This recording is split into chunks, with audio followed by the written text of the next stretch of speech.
So today's question is, what if the worst thing anyone ever did to you was actually part of God's plan?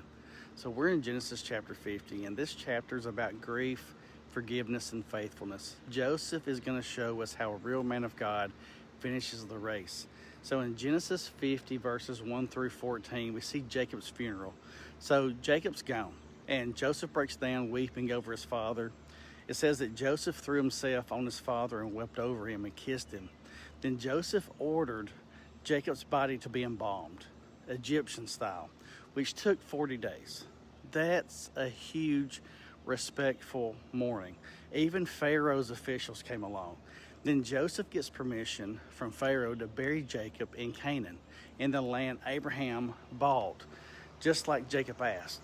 They had this great big funeral procession, and it's so big the locals take notice. Listen, honoring your parents matters to God, even after they're gone. In verses 15 through 21, Joseph forgives his brothers again. So after the funeral, Joseph's brothers, they get scared, and they think, hey, now Joseph will show his anger and pay us back for all the wrong that we did to him.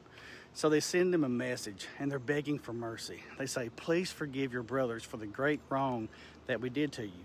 So Joseph weeps when he hears this, and then he says one of the greatest lines in the whole Bible. You intended to harm me, but God intended it for good. He brought me to this position so I could save the lives of many people. Come on now. That's Romans 8:28 before Romans 8:28 was ever written.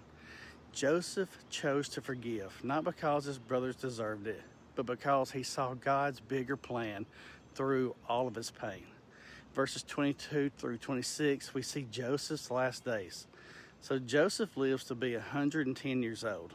He gets to see multiple generations of his family. Before he dies, Joseph makes his family promise.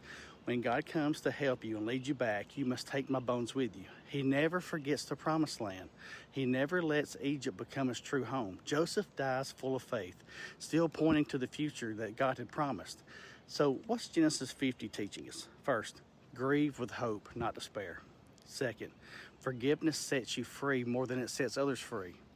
And third, God can turn even the worst evil into your greatest blessing.